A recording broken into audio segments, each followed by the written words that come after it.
(1977)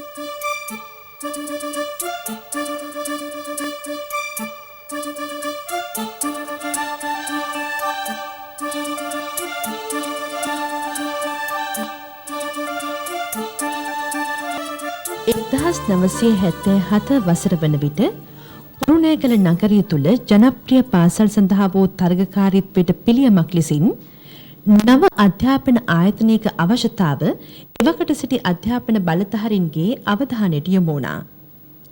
ඒ අනුව ක්‍රියාත්මක වූ එවකට කුරුණෑගල දිස්ත්‍රික් පාර්ලිමේන්තු මන්ත්‍රීවරයෙකු දිවංගත පියදාස විජේසිංහ මැතිතුමා ඒ සඳහා ඉතාමත්ම උචිත වූ ഘോഷාකාරී නාගරික පරිසරින් ඈත් වූ භූමි භාගයක් ලබා දීමට කාරුණික වුණා.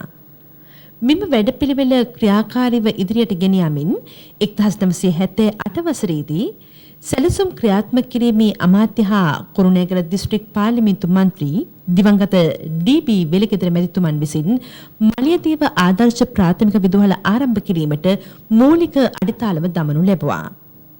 විද්‍යාලයේ පළමු විදුහල්පතිවරයා ලෙස පත්කනු ලැබුවේ එවකට දක්ෂ අධ්‍යාපන වේදිකයෝ ටී.බී. සිරිවර්ධන මැතිතුමායි.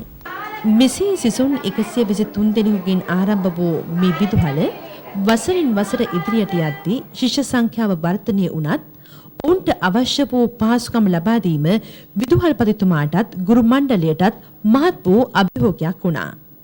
නමුත් පාසල පිළිබඳව දැඩි අවධානයෙන් පසු ඩී.බී. වෙලගෙදර මැතිතුමා ගුරු දෙගුරු දෙපිරිස දිරිමත් කරමින් එම අභියෝග මැඩලීමට ක්‍රියා කළා. 1982 වර්ෂය විද්‍යාලීය ශාස්ත්‍රීය දියුණුව ජාතික වශයෙන් මැන බැලූ ප්‍රථම අවස්ථාවයි. ප්‍රථම වරට පහ ශ්‍රේණියේ ශිෂ්‍යත්ව පරීක්ෂණයට සිසුන් මුහුණ දුන් අතර ඔවුන් ලැබූ ප්‍රතිඵල ප්‍රතිශතයක් ලෙස ගත් කල වයඹ පළාතේ විශිෂ්ටතම ප්‍රතිඵල වීම විදුහල ලැබූ විශිෂ්ට ජයග්‍රහණයක්. 1982 වසරේ සිසුන් ලැබූ එම ප්‍රතිඵල හේතුවෙන් 1983 වසරේදී මෙම පාසල මලියදේව ආදර්ශ කනිෂ්ඨ විද්‍යාලය ලෙස අධ්‍යාපන බලධාරීන් විසින් උසස් ගනු ලැබුවා. මෙසේ අධ්‍යාපනික මෙන්ම විෂය බාහිර කටයුතු වලින්ද ඉදිරියට යමින් වයඹ පළාතේ අවධානයට පාත්‍ර වූ පාසලක් ලෙස මලියදේව ආදර්ශ කනිෂ්ඨ විද්‍යාලය ඉතිහාසයට එක් වුණා. 1987 වසරතේ ක්‍රමක්‍රමයෙන් විකාශනය වූ විදුහල එම වසරේ පළමු සිසුන් කණ්ඩායම අපොස සාමාන්‍ය පෙළ විභාගයේ වෙත යොමු කරනු ලැබුවා. එහිදී සිසුන් ලබාගත් විශිෂ්ට ප්‍රතිඵල නිසා විද්‍යා, කලා, වාණිජ්‍ය විෂය ධාරා සහිතව උසස් පෙළ හැදෑරීමට හැකියාව ඇති මහා විද්‍යාලයක් බවට එම විද්‍යාලය පත් කරනු ලැබුවා. මෙය දිවයිනේ අධ්‍යාපන ක්ෂේත්‍රයේ වාර්තාවක් ලැබූ අවස්ථාවක්. කොළඹ ඩී.එස්. සේනානායක මහා විද්‍යාලයෙන් පසුව එක් වර්ෂයක සාමාන්‍ය පෙළ ප්‍රතිඵල පමණක් සැලකීමෙන් උසස් පෙළ විෂය ධාරා ආරම්භ කළ එක ඒ.පී. ශ්‍රේණියේ පාසලක් ලෙස අධ්‍යාපන බලධාරීන් විසින් පිළිගැනීම මෙම විශේෂත්වයයි. අවම පහසුකම් තත්ත්ව යටතේ 1990 වසරේ අපොස උසස් පෙළ පරීක්ෂණයට පෙනී සිටි සිසුන් ඉතා හොඳ මට්ටමේ ප්‍රතිඵල ලැබුව අතර සෑම විෂය ධාරාවකින්ම සරසවි පිවිසුමට සමත් සිසුන් බිහිවීමද විදුහල ලද තවත් විශිෂ්ට ජයග්‍රහණයක්. අධ්‍යාපනික කටයුතු වලින් මෙසේ ඉදිරියට ආ විද්‍යාලීය සිසුන් විෂය බාහිර කටයුතු වලදීද පළාතේ අනිකුත් පාසල් සමග කරට කර සිටිනු දැකිය හැකියි. මෙහිදී ප්‍රමුඛ ස්ථානයක් ගනු ලබන්නේ ක්‍රීඩා අංශයයි.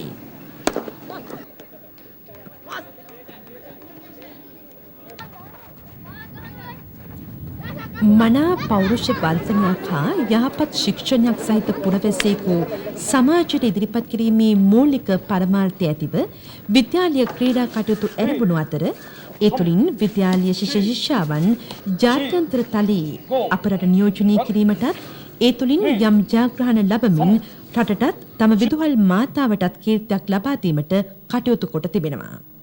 මලල ක්‍රීඩා ක්ෂේත්‍රයේ සමස්ත ලංකා මට්ටමේ තරග ජයග්‍රහණ කිරීමට හිමිකම් කියන සිසුසිසුයන් විද්‍යාලයේ සිටි අතර තරග වාර්තා පිහිටවීමටද ඔවුන් සමත් වුණා. මෙහිදී වයඹ අනිකුත් විද්‍යාල අභිබවමින් සමස්ත ලංකා නොබිදුණු තරග වාර්තාවකට හිමිකම් කියන ක්‍රීඩකියෙකු විද්‍යාලින් බිහිවීම ක්‍රීඩා ආචාර්ය මණ්ඩලයේ නිපුණත්වයත් කැපවීමත් ප්‍රතිඵල බව කිව යුතුයි. මෙම විද්‍යාලයේ 1983 වසරේදී වයස අවුරුදු 13න් පහළ කණ්ඩායමක් ලෙස ක්‍රිකට් ක්‍රීඩාව ආරම්භ කරනු ලැබුවා.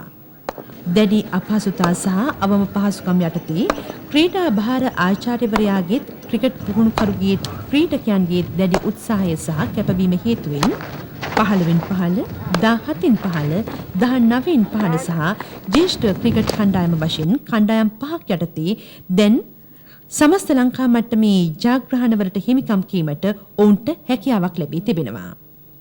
1983 වසරේදීම වොලිබෝල් නැත්නම් අත්පන්දු ක්‍රීඩාව මෙම විද්‍යාලයේදී ආරම්භ කරනු ලැබුවා.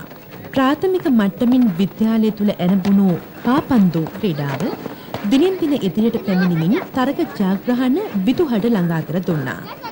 වසරේ හොඳම පාපන්දු ක්‍රීඩකයා ලෙස විදුහල බිහි කළ ක්‍රීඩකයා විද්‍යාලීය පාපන්දු ක්‍රීඩාවේ දියුණුවට හොඳ නිදසුනක්. මීට අමතරව දැල්පන්දු, හොකී, රග, කරාටි හා පැසිපන්දු යන ක්‍රීඩාවන්ද සාර්ථක ලෙස විද්‍යාලය තුල ක්‍රියාත්මක වන අතර ඔවුන්ට නුදුරු අනාගතයේම විද්‍යාලයට කීර්තියක් ලබා දෙනු නොඅනුමානයි. 1991 දී විද්‍යාලීය ශිෂ්‍ය බට ඛණ්ඩය ආරම්භ කළ අතර එය මේ වන විට විශිෂ්ට තත්වයක පවතිනවා. ජාතික ශූරතාවලිය කීපවරක්ම නියෝජනය කරමින් ඒවායේදී සැලකිය යුතු මට්ටමේ කුසලතාද ඔවුන් පෙන්වා තිබෙනවා. පාසල ආරම්භයත් සමගම පෞද්ගලික බාලදක්ෂ කණ්ඩායමක්ද කුඩා මිතුරි කණ්ඩායමක්ද ආරම්භ වුවත් ක්‍රමෙන් ඒවා පසුබෑමකට ලක් වුණා. මේ වන විට නැවත සාර්ථක ආරම්භයක් ලබා හොඳ ක්‍රියාකාරීත්වයක් දක්වන බාලදක්ෂ හා බාලදක්ෂිකා කණ්ඩායම් දෙකක් විද්‍යාලයේ සතුව පවතිනවා. දිවයිනේ විවිධ ප්‍රදේශවල පැවති ජම්බෝරි සඳහා තම නියෝජනය ලබා දෙමින් ඒවා තුළින් නව අත්දැකීම් එක්රැස් කරගනිමින් තම ඉදිරි ගමනට පන්නරේ ලබා ගැනීමට ඔවුන්ට හැකියාව ලැබී තිබෙනවා. ඉදිරියේදී ඔවුන් අතරින් ජනාධිපති බාලදක්ෂින් පවා බිහිවීමේ ප්‍රවණතාවයක් තියෙනවා. සෞන්දර්ය විෂයන් කෙරෙහි විද්‍යාලය ආරම්භයේ සිටම විශාල නැඹුරුවක් පැවති අතර චිත්‍ර, නැටුම්, සංගීත විෂයන් තුළින් සිසුයන් විවිධ ක්‍රියාකාරකම් වල නිරත වුණා. චිත්‍ර තරග සඳහා සහභාගී වීම සහ ජයග්‍රහණ ලැබීම, විද්‍යාලීය හා බාහිර කලා උළෙලවලට නැටුම් හා සංගීත අංශ නියෝජනය කිරීම, සංගීත, නැටුම් තරග සහ විභාගවලට සිසුන් සම්බන්ධ කරවීම, බැතිකී සංදර්ශන ඉදිරිපත් කිරීම මෙම අංශවලින් සිදු කිරුණු ක්‍රියාකාරකම්. මේ වන විට සමස්ත ලංකා ජයග්‍රහණ ලබාගත් නැටුම් කණ්ඩායමක්ද විද්‍යාලයේ සතුයි. මේ වන විට විද්‍යාලය තුළ මූර්ති හා කැටියම් කලාව අධ්‍යයන අංශයක්ද නාට්‍යකරණය සඳහා සිසුන් යොමු කිරීමේ උත්සාහයක්ද පවතිනවා. පාසල ආරම්භයත් සමගම සිසුන් හා සිසුවියන් සම්බන්ධ වූ අපරදිග තෝරේවාදක කණ්ඩායමක් බිහි වූ අතර මේ වන විට එය සිසුවියන්ගෙන් පමණක් සමන්විත අංග සම්පූර්ණ තෝරේවාදක කණ්ඩායමක් බවට පත් වී තියෙනවා. තාක්ෂණ විෂය කෙරෙහි නැඹුරුතාවක් දක්වන සිසුන් සඳහා වෙන්වුණු තාක්ෂණික අධ්‍යයන අංශයක්ද පිහිටුවා සිසුන් අධ්‍යාපන සහ වෘත්තීය මට්ටමින් පරිපූර්ණ වූවන් කරවීමේ මහඟු කාර්යයට දැන් මූලික පියවර සකසා තිබෙනවා. වයඹ අධ්‍යාපන ක්ෂේත්‍රය තුළ මෙම විද්‍යාලයට අභීතව නැගී සිටීමට හේතු වී ඇති තවත් ප්‍රබල සාධකයක් වන්නේ විද්‍යාලීය පෙරදිග තූර්යවාදක කණ්ඩායමයි.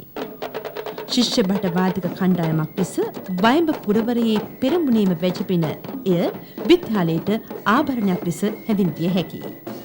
කනිෂ්ඨ නිර්මාණ කවුළුවක් පවත්වාගෙන යමින් මුල් අවධියේම සිසුන් තුළ සැඟව ඇති නිර්මාණ හැකියාවන් වර්ධනය කිරීමට පියවරගෙන ඇති අතර ජනමාධ්‍ය කවිය තුළින් නිවේදන කුසලතා ඇති සිසු දරුදැරියන්ට තම හැකියාවන් වර්ධනයට අත්වැලක් එමගින් සැපේනවා.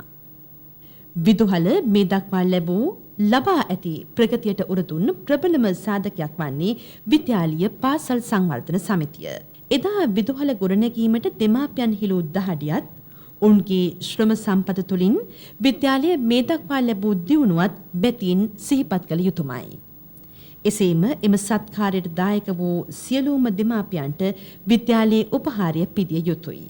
1995 දී ආරම්භී විද්‍යාලීය ආදේශිෂ්‍ය සංගමය විදුහල සමග නිරතුරුව සම්බන්ධ වෙමින් විද්‍යාලයේ දියුණුවට විශාල ශක්තියක් ලබා දී තිබෙනවා.